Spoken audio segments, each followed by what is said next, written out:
Thanks, Karine. Why do you think it is that 88% of people in this country, polled by Monmouth, think the country is on the wrong track? So I'll say this. The president understands what the American people are going through. He understands that gas prices are high because of Putin's tax hike, because of the war that the brutal war that Putin has taken on in Ukraine, and their brave fight to fight for their democracy. That's what we're seeing here. And also the food insecurity, the food cost has skyrocketed. And that's why the president has done everything that he can to blunt those high prices. That's why he's tapped into the Strategic Petroleum Reserve. We saw a historic amount of barrels coming out a day, 1 million a day. That's why he is doing the homegrown biofuels, the ethanol 15, making that available this summer, which is not normally available this summer, so that we can try and bring down those costs. And that's why he's going to continue to work to make sure we lower those costs. Look, but again, we understand what the American people are feeling. We're doing everything that we can. We have a plan. Here's the thing. We have a plan. Republicans do not have a plan. What they want to do is take away rights from the American people. But do you think it's possible that your plan just is not popular with the American people right now? I don't think it's that our plan is not popular with the American people. We know that the American people are feeling the high cost. We understand what they are feeling because when you look at inflation, when we look at where we are economically, and we are stronger economically than we have been in history. When you look at the unemployment numbers at 3.6%, when you look at the jobs numbers, more than 8.7 million of new jobs created, that is important. But we understand that gas prices are high, and we understand that food costs are high, and that is because of a once in a generation pandemic and also Putin's war, and that's just the facts. So if you think that your plan is popular with the American people, is it just that the plans are not being communicated properly, and is that why the communications director is leaving? Oh, that's where you were going with this question. No, that's very slick there of you, Peter. Well, why is she really leaving? I mean, well, she said why she is leaving. Look, let me just say something. Wait, no. You're asking me. That at a time that a historic number of people think the country's on the wrong track, somebody who's been a part of Biden world for as long as just about anybody here says that she is leaving. Well, first let me just say, I explained that we understand what the American public is feeling. The president is doing everything in his power to lower costs, to blunt gas prices, as he has been doing, and we have done that. So I just want to speak about Kate for a second, because I think this is really important. I've known Kate since 2007. She is a friend and she is a colleague. She is exceptionally talented, and she will be greatly missed. Her smart skills and hard work helped get the president elected and has helped us accomplish so much since we've been here. And like I said, on a personal note, she's a good friend and a colleague, and we are going to miss her. Now, you're asking me her leaving, and what does that mean, right, to the administration? Look, I don't think her leaving will have effect on what we're trying to do, because look, she leaves behind a talented team in communications department, and the president will name a new communications director. There's nothing new here. These things happen, and I do want to call out a data by Brookings showing that turnover in this administration is below the historical average going back to Reagan. So what we're seeing here is not unusual. What we're seeing here is normal, and what we're going to continue to do is we're going to communicate with the American people in a truthful way, and we're going to do that every day. Okay, and just a different topic. The largest labor union in the country, the National Education Association, had been proposing a resolution for future contracts to replace the word mother with birthing parent. What does the president think about proposals like that one? So we're not the NEA, and I would refer you to their team about that particular. The vice president just spoke at that conference, though. The first lady's a teacher. Yeah, the president says he's the most pro-labor president ever. Does absolutely. He support proposals like that one? Does he think that is an important priority for? And the First Lady is a proud member of the NEA. I am not going to speak about an organization's policy or change of policy. I am not their spokesperson, not something that I'm going to do. Yes, the vice president was there on Tuesday. She spoke at NEA, and when they did regular order, when they did their regular business, she left. So she was also not part of that discussion. Look, this is a policy change. That is not something that I can speak to. I refer you to NEA. Go ahead. All right, folks. So the new liar at the press secretary, she was talking about how the communications team is good, and that girl has her own reasons for leaving as the communications director. But just a few days ago, I think it was like last week, at the end of last week, we actually gave the reason why she's leaving. The communications team at the White House is completely and utterly fed up. There is turmoil like they have never seen at the White House ever.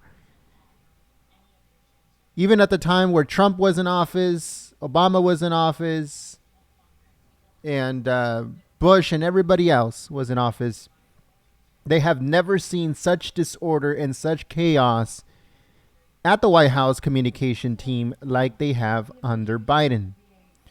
So we reported that, I think it was over a week ago now. I'm trying to make sure that I see. Oh, here we go. I found it. All right. So I'm going to show it to you on your screen. Give me 1 second. We reported this, I think it was, let's see. As staffers quit, Biden aides are exhausted and tapped out amid multiple crises.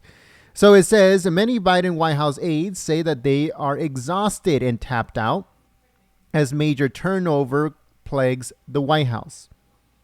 So let me see something real quick. Let's see, June 16th. Let's see if I can get. Oh, give me 1 second, folks. All right, so give me 1 second. Let me fix this real quick, and I'll come right back. Give me 1 second here.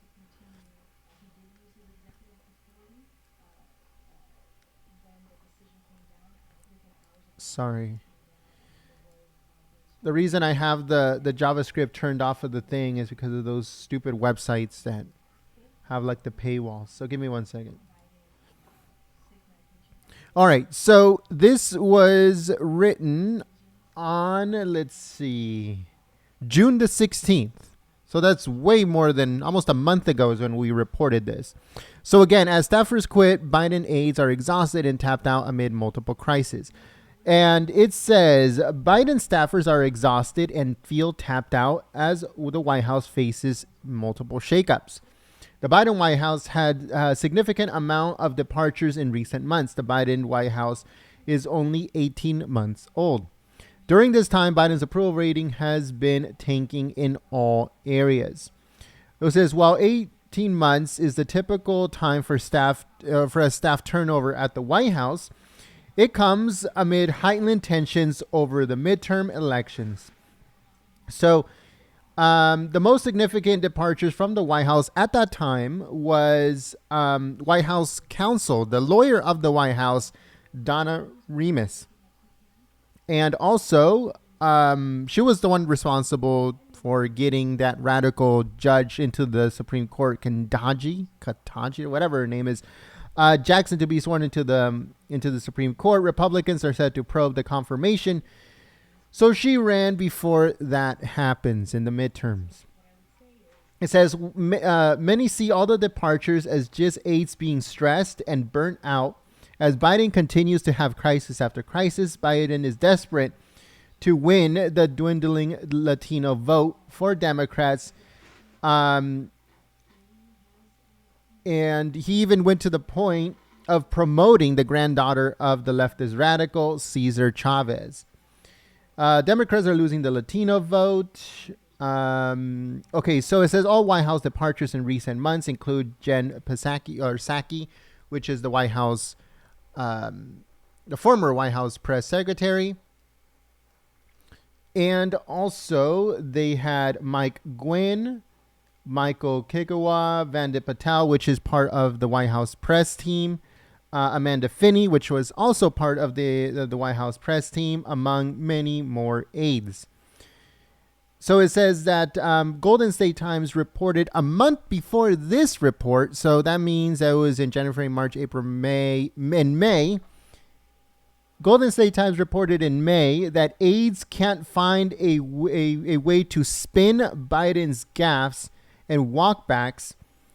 And it says that the White House had to do that were going on a daily basis, and that the work environment within the White House is extremely toxic.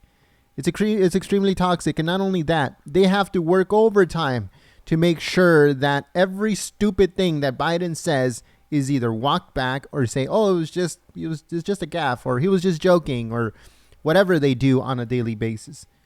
The White House communication teams cannot get people to watch their live streams, cannot get people to watch the Biden speeches.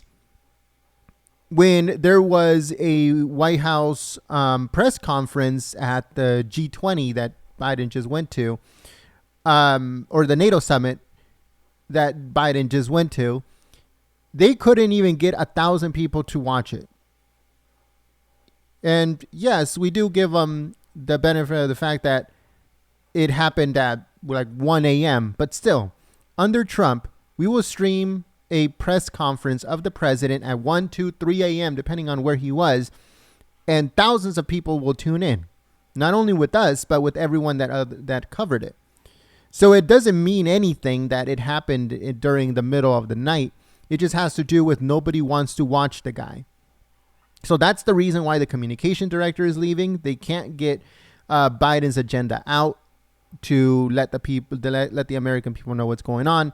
They can't get retain people to watch their stuff on any of the social media sites. YouTube went to the point of taking down the thumbs down button because every single video, press conference, speech, and everything from the White House had massive amounts of thumbs down because nobody wants to listen to him. Nobody cares about Biden. Nobody wants to hear what he has to say or what his stupid plans are. Nobody cares. So YouTube took off the thumbs down button. 7 people have departed the White House communications team as of right now. 7. And more are set to leave. The biggest ones that have left right now, other than aides, is Jen Psaki, which was the White House press secretary, and now the communications director. And we also reported on that, I believe yesterday, when she made the announcement that she quit. So yesterday we reported Biden's White House in turmoil as high-ranking official abruptly quits. Communications director Kate Bedingfield has announced that she will be leaving the White House as soon as Biden finds a replacement. In an unexpected move, the resignation is another blow to the embattled White House communications team. So we reported on that yesterday. If you guys haven't seen it, go and check it out. It is on our website, goldenstatetimes.com. So everything has already been covered by Golden State Times. And not only that, we also give the reason why things happen in the future. Like, we knew where this was going. And to be honest with you guys, we thought that Kate Bedingfield, the communications director that just quit, we thought that she was going to be the press secretary, which she was. But at the same time, Kate Bedingfield did not want to get a demotion because by her becoming the press secretary, she would have been demoted. Instead of promoted, she would have been demoted to become the White House press secretary. And Biden didn't want that. So instead, he made the principal press secretary into the press secretary. And Bedingfield didn't really like that because in reality, she wanted to be the White House press secretary. And we knew that she was going to become the White House press secretary. But Biden decided to go another way at the last possible second. And that is what's causing a lot of turmoil within the White House communications team because nobody likes Karine Jean Pierre or whatever her name is. Nobody likes her. Not even the reporters in the White House like her. They get up whenever they feel like it, like, oh, we heard enough of this person. They get up and they leave. They never did that with Jen. They never did that with Sean Spicer. They never did that with what's her name? Sanders. Whatever her name was, from Trump's White House. Sarah Sanders. Yeah, nobody did that with Sarah Sanders. Nobody did that with that other girl, whatever her name is, the cockeyed one. The blonde one, whatever her name is. They never did it with her. They only do it with Karine because, again, nobody respects her. Her team doesn't respect her. The White House press corps doesn't respect her. And there's a lot of turmoil within the White House. So that's the reason why she's leaving. So by Karine saying, oh, yeah, well, she's leaving on her own terms or whatever, it's all lies. And she knows it. But let's see what happens. Again, all of the information is on our website, goldenstatetimes.com. Again, that's www.goldenstatetimes.com. Thank you so much, folks. We just wanted to let you know that we have actually had the answers because you can never get it from the White House. So we are here to give you guys the answers to the questions like the one that that Peter Doocy had at the White House. Thank you so much, folks. Please share the live stream or the video on social media. And don't forget to visit our website, goldenstatetimes.com. Peace.